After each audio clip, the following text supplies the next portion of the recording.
Akwaba à tous sur Social TV, la chaîne du peuple. La gouvernance traditionnelle en Afrique suscite de nombreuses questions aujourd'hui, vu les ambiguïtés observées avec l'évolution des politiques de gestion locale.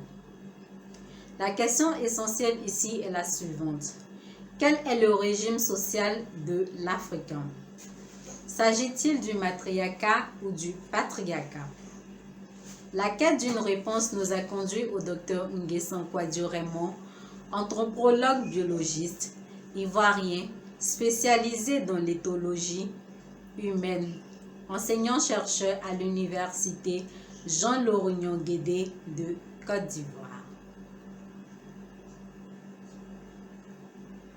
Avant de répondre à cette question, il est important de procéder à la délimitation des concepts de matriarcat et de patriarcat. Selon la littérature, le terme matriarcat vient du latin mater qui veut dire mère et du grec aker qui veut dire commandement, pouvoir ou encore autorité. Il a été construit à la fin du 19e siècle sur le modèle du terme patriarcat. Ainsi, le matriarcat va désigner un type de société où les femmes détiennent le pouvoir, l'autorité. Par ailleurs, le terme matriarcat est souvent confondu à celui de la matrilinéarité, qui lui est un système de filiation dans lequel la transmission par héritage du prestige et des biens matériels, des noms de famille et titres se succèdent suivant le lignage féminin. La matrilinéarité évoque simplement la filiation maternelle. Une société peut être matrilinéaire tout en étant patriarcale du moment où la succession du souverain se fait dans le lignage maternel. Pour revenir à notre question, selon l'histoire, le matriarcat a bel et bien été appliqué dans nos sociétés africaines anciennes. Ce fut le cas de l'Éthiopie par la reine du Saba et la reine de Candace. Ce serait également le cas en Côte d'Ivoire du royaume Oualebo qui a été gouverné par plusieurs reines, dont la reine Poko et l'actuelle reine, la reine Akwaboni III. Mais faut-il le rappeler, la pratique du pouvoir politique, quelle que soit sa nature, a des implications à la fois physiques, qui est la capacité à conduire les activités guerrières pour le maintien de l'ordre social et la sécurisation des personnes et des biens matériels. Les implications intellectuelles, qui est la capacité à analyser et répondre aux différentes sollicitations.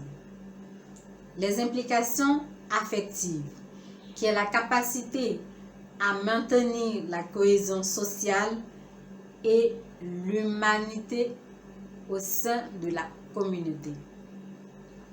L'implication sociale, qui est la capacité à faire respecter les normes et valeurs sociales admises, et les implications spirituelles, qui est la capacité à maintenir et entretenir les relations avec les divinités, les génies, les ancêtres et Dieu. Au regard donc de toutes ces implications, l'on ne peut pas être assuré qu'un régime social conduit uniquement par les femmes, le matriarcat, soit à mesure d'assurer toutes les fonctions de l'exercice du pouvoir sans le soutien des hommes. Ce qui nous amène à la conclusion que certaines sociétés en Afrique ont essayé de se rapprocher du régime social matriarcat sans toutefois la pratiquer dans sa plénitude. C'est ce qui a fait dire à l'anthropologue française Françoise Héritier que des sociétés où le pouvoir serait entre les mains des femmes avec des hommes dominés n'existent pas ou n'ont jamais existé.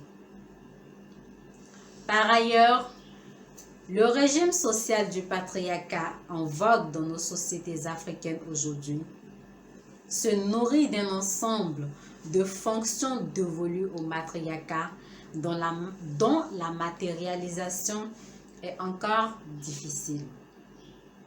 Aussi, le patriarcat ne peut fonctionner avec l'exclusion des femmes. Les femmes ont toujours accompagné les hommes dans l'exercice du pouvoir. C'est l'exemple du rôle officiel des reines-mères et du rôle officieux des épouses de dirigeants. Sur ce, je vous dis Tokokutarna. Si vous avez aimé notre partage, n'oubliez pas de liker la vidéo et de vous abonner à notre chaîne pour d'autres aventures.